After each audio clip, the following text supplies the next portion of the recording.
নমস্কাৰ সকলোকে স্বাগতম জনাইছোঁ আছামিয়াৰ বুকৰ 25,000 MCQ চিৰিজৰ অন্য ভিডিঅ'লৈ আপোনালোকে জানে আমি 25,000 কুৱেশ্যনৰ ক্লাছ আপোনালোকৰ কাৰণে আৰম্ভ কৰিছিলোঁ অসমীয়া বুকৰ আগন্তুক এডিআৰি পৰীক্ষাৰ লগতে DSS DMA আৰু অসম পুলিচৰ পৰীক্ষাৰ কাৰণে খুবেই ইম্পৰ্টেণ্ট চ' আপোনালোকে যদি আজি চেনেলত আমাৰ প্ৰথম আহিছে বা আপোনালোকে আগতে ক্লাছ কৰা নাই কৰি চাব যদি ভাল লাগে চেনেলটো ছাবস্ক্ৰাইব কৰি নিজে কৰি ল'ব ঠিক আছে চ' আজিৰ প্ৰথম কুৱেশ্যনটো হৈছে হু is the first Olympian from Assam to participate in Olympic games Olympic খেলত অংশগ্ৰহণ কৰা অসমৰ প্ৰথমজন অলিম্পিয়ান কোন আছিল ঠিক আছে সো এনসাৰটো দিবলৈ ট্ৰাই কৰিব অলিম্পিক খেলত অংশগ্ৰহণ কৰা অসমৰ প্ৰথমজন অলিম্পিয়ান কোন আছিল শিৱ থাপা ভোগেশ্বৰ বৰুৱা দীপাংকৰ ভট্টাচাৰ্য জয়ন্ত তালুকদাৰ সো ইয়াৰ কাৰেক্ট আনসাৰ হৈছে দীপাংকৰ ভট্টাচাৰ্য আছিল অলিম্পিক খেলত অংশগ্ৰহণ কৰা অসমৰ প্ৰথমজন অলিম্পিয়ান দীপাংকৰ ভট্টাচাৰ্য ঠিক আছে next question what is the rank of Assam in India in literacy as per National Statistical Office report released in 2020 2020 চনত প্ৰকাশিত ৰাষ্ট্ৰীয় পৰিসংখ্যা কাৰ্যালয়ৰ প্ৰতিবেদন অনুসৰি সাক্ষৰতাৰ ক্ষেত্ৰত ভাৰতত অসমৰ স্থান কিমান 2020 চনত প্ৰকাশিত ৰাষ্ট্ৰীয় পৰিসংখ্যা কাৰ্যালয়ৰ প্ৰতিবেদন অনুসৰি সাক্ষৰতাৰ ক্ষেত্ৰত ভাৰতৰ অসমৰ স্থান কিমান 4 number 5 number 6 number 7 number correct answer কি হ'ব পাৰে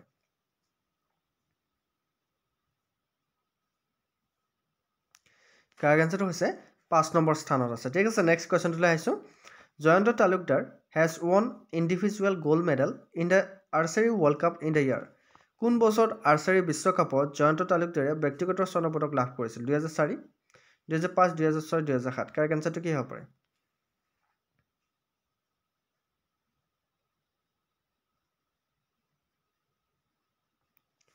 সো ইয়াৰ কাৰেক্ট আনসাৰটো হৈছে 2006 ঠিক আছে অপশন সি হৈছে right answer next question who is also known as Loknayak in Assam অসমত লোকনায়ক বুলি কাক জনা যায় এটো কিন্তু বহুতে নাজানে আমাৰ অসমত লোকনায়ক বুলি কাক জনা যায় অমিয় কুমাৰ দাস বিষ্ণুপ্ৰসাদ ৰাভা হেমচন্দ্ৰ বৰুৱা ফণী শৰ্মা কাক লোকনায়ক বুলি কোৱা হয়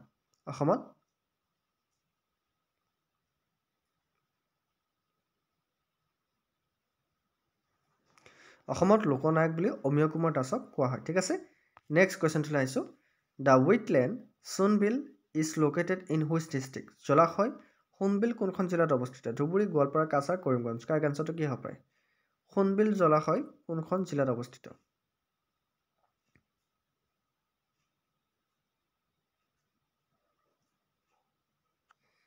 কাৰেক্ট আনসাৰটো হৈছে কৰিমগঞ্জ ঠিক আছে নেক্সট কোৱেশ্চনটো আহিছো which build structure is the oldest amphitheater in Asia by Ahom. আহোমে নিৰ্মাণ কৰা কোনটো গঠন এছিয়াৰ আটাইতকৈ পুৰণি এম্ফিথিয়েটাৰ আহোমে নিৰ্মাণ কৰা কোনটো গঠন এছিয়াৰ আটাইতকৈ পুৰণি এম্ফিথিয়েটাৰ ৰংঘৰ তলাতল ঘৰ কাৰেংঘৰ গোলাঘৰ কাৰেক্ট আনসাৰটো হৈছে ৰংঘৰ ঠিক আছে নেক্সট কোৱেশ্চনটো আহিছো হু is the first person from Assam to receive the Padma Bhushan Award. Padma Bhushan বঁটা লাভ কৰা অসমৰ প্ৰথমজন ব্যক্তি কোন আছিল অসমৰ প্ৰথমজন ব্যক্তি যে পদ্মভূষণ বঁটা লাভ কৰিছিল কোন আছিল কৃষ্ণকান্ত সন্দিকৈ বেণুধৰ শৰ্মা নৱকান্ত বৰুৱা অমিয় কুমাৰ দাস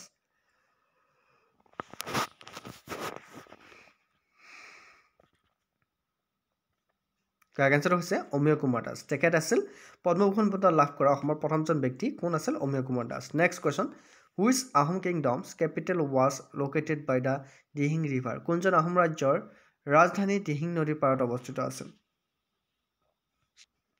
বকতা গড়গাঁও চৰাইদেউ যোৰহাট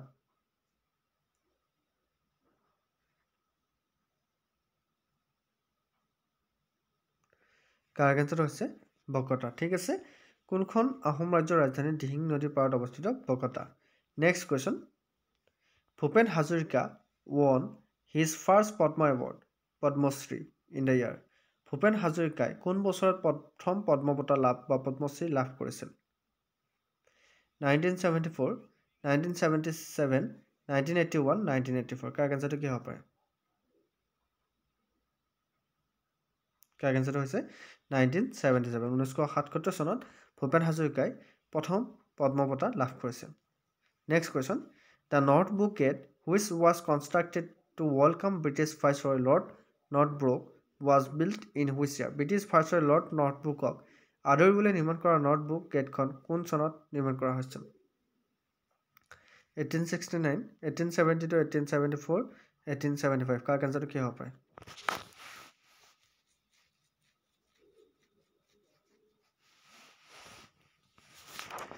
1874, ঠিক আছে।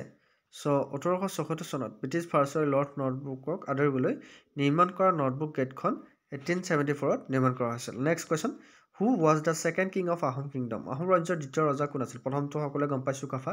দ্বিতীয়জন কোন আছিল? আহোমৰ দ্বিতীয়জন ৰজা।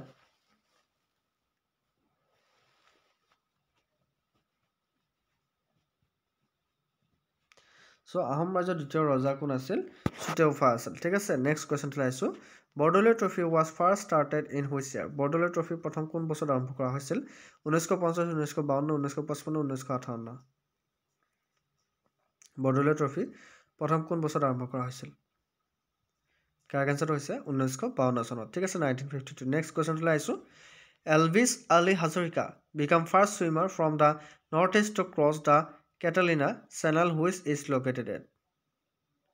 এলভিছ আলী হাজৰিকা উত্তৰ পূবৰ পৰা কেটালিনা চেনেল অতিক্ৰম কৰা প্ৰথম সাঁতোৰবিদ হৈছিল, যিটো অৱস্থিত ক'ত আছে? Scotland, UK, Canada, South Africa. So' সেইটো আছে স্কটলেণ্ডত, ঠিক আছে। নেক্সট কুৱেশ্যনটো আহিছোঁ, as per the date release by the national statistical office what is the literacy percentage of Assam? ৰাষ্ট্ৰীয় পৰিসংখ্যা কাৰ্যালয়ে প্ৰকাশ কৰা তথ্য অনুসৰি অসমৰ সাক্ষৰতাৰ শতকৰা হাৰ কিমান? 83.4%, 85.9%, 87.3%, 89.2%. চ' ইয়াৰ কাৰেক্ট এনচাৰটো আপোনালোকে কমেণ্ট কৰি জনাব। Next question, which Buragohain depose Chandrakanta Singha and install Purandar Singha in his state?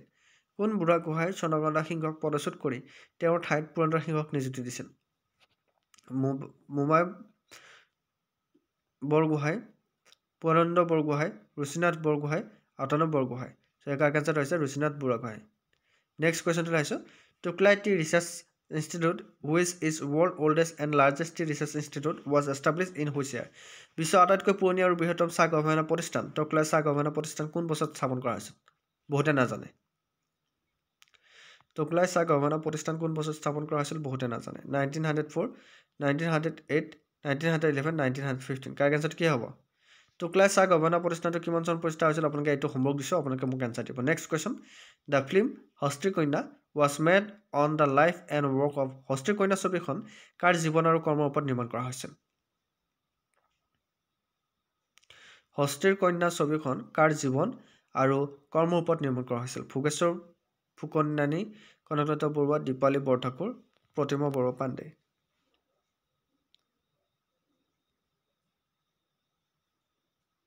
Correct এনচাৰটো হৈছে প্ৰতিমা বৰুৱা পাণ্ডে, ঠিক আছে। নেক্সট কুৱেশ্যনটো আহিছোঁ, which team wins the Bordoloi trophy football tournament for most number of times? Bordoloi trophy football প্ৰতিযোগিতাত কোনটো দলে বেছিবাৰ জয়ী হৈছিল? Guwahati town club, Assam police SC, East Bengal club, Mohun Bagan SC। Correct এনচাৰটো হৈছে মোহন বাগান SC। নেক্সট কুৱেশ্যনটো আহিছোঁ, during which chief ministers tenure the Assam official language act was enacted which made Assamese language the sole official language of the state?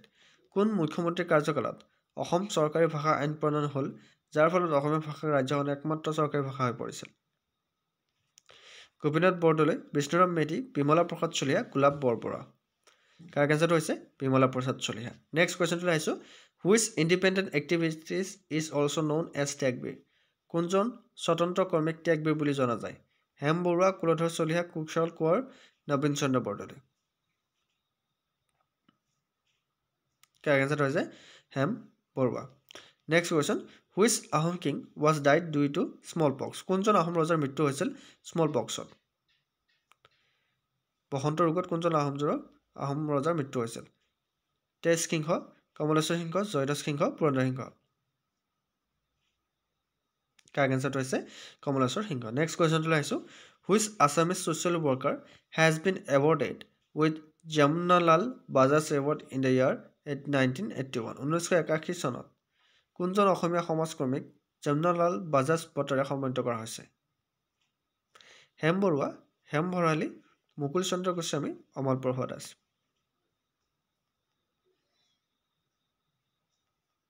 Correct answer হৈছে Amal Prabha Das next কোৱেশ্চনটো লাইছো who is the first women from Assam to receive the Padmashri award Padmashri বঁটা লাভ কৰা অসমৰ প্ৰথমগৰাকী মহিলা কোন আছিল অমল প্ৰভা দাস নলিনীবালা দেৱী মালতী বৰুৱা চন্দ্ৰপ্ৰভা শইকীয়ানী